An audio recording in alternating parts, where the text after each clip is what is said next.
Καλησπέρα σε όλους, είμαι ο Άγγελος Βούλγαρης, γυμναστής αρκετά χρόνια και προπονητής Strength and Conditioning σε αθλούμενους που προσπαθούν να βελτιώσουν φυσική κατάσταση, αθλητές ατομικών και ομαδικών αθλημάτων. Τα τελευταία 12 χρόνια ασχολούμαι ως επιτοπλίστων με το CrossFit. Το νέο αυτό σχετικά σπορ συγκριτικά με άλλα πιο παλιά και ίσως λίγο πιο μελετημένα. Προσπαθώντας όμως να πάω τη συζήτηση εκεί που πρέπει να καταλήξει, θα πω ότι χρησιμοποιώ ξεχωριστά τη μεθοδολογία του CrossFit στην προπόνηση, όχι όπως είχε ξεκινήσει από την ίδια την CrossFit αρχικά. Αυτό που θέλω να καταλάβουν όσοι δεν το γνωρίζουν ήδη είναι ότι μιλάμε για συνήθως δύο διαφορετικά πράγματα. Άλλο το σπορ με τη συγκεκριμένη μέθοδος προπόνησης και άλλο το κομμάτι του προγράμματος ημέρας, αυτό που λέμε WOD. Πολλοί μου λέτε ότι ο φίλος σας ή οποιοδήποτε άλλος γνωστός σας λέει ότι το CrossFit δεν κάνει gains, δεν έχει αποτελέσματα δηλαδή, δεν έχει μυϊκά αποτελέσματα κυρίως, εκεί επικεντρώνεται, ότι βγάζει τραυματισμούς κλπ. Δεν θα πούμε σήμερα αν βγάζει τραυματισμούς ή όχι, καθώς αυτά έχουν χιλιοϊπωθεί. Με τη μία πλευρά να στηρίζει ότι η ανταγωνιστική του μορφή το οδηγεί σε τραυματισμούς, μερικοί ακόμα αναφέρονται σε ένα αμφιλεγόμενο ασκησιολόγιο, ενώ η άλλη πλευρά να λέει ότι όπως σε όλα έτσι και σε αυτό χρειάζεται απλά την κατάλληλη καθοδήγηση και το σωστό όριμο mindset για να προχωράς με την ταχύτητα που πρέπει σε κάθε περίπτωση. Αναφορικά με τα gains, πέρα από όσους με έχετε προσεγγίσει και με ρωτάτε, έχω πέσει και σε συνάδελφους γυμναστές ή και διατροφολόγους ή άλλους έμπειρους αθλητές, fitness, powerlifting κλπ.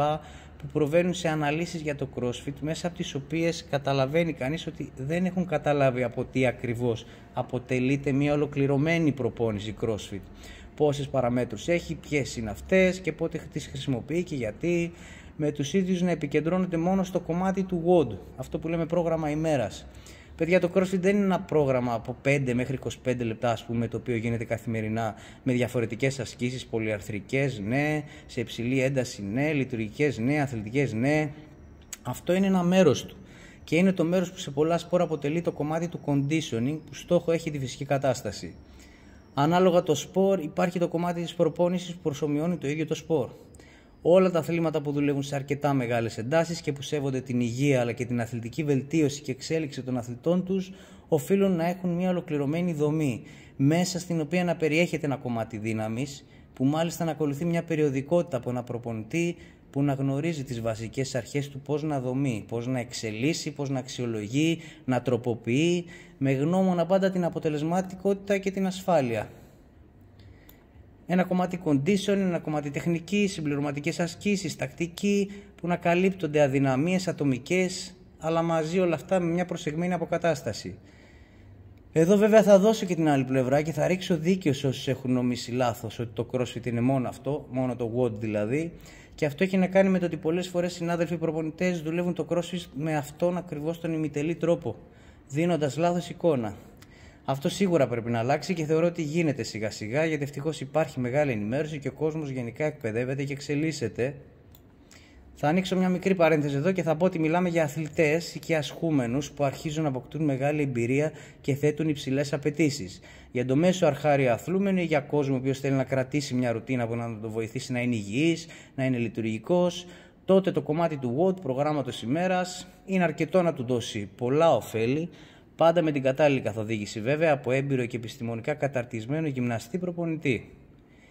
Άρα για να επιστρέψω στο θέμα και στα gains συγκεκριμένα, εφόσον η προπόνηση είναι ολοκληρωμένη και περιέχει τις βασικές core ασκήσεις όπως καθίσματα, άρσεις θανάτου, πάγκο, κοπηλατικές, στρατιωτικές πιέσεις, όλα αυτά σε κύκλους δύναμης ή και κυματοειδή περιοδισμό, αλλά και accessories ασκησιολόγιο με μικρές μυϊκές ομάδες, bodyweight ασκήσεις για μυϊκή ενδυνάμωση, μυϊκή αντοχή, προσεγγίζοντας υπομέγιστες εντάσεις ή να περιλαμβάνουν αυτό που λένε πολλοί τα τελευταία χρόνια μυϊκή αποτυχία, τότε σίγουρα τα αποτελέσματα και σε άποψη δύναμης αλλά και σε άποψη μυϊκής υπερτροφίας είναι σημαντικά.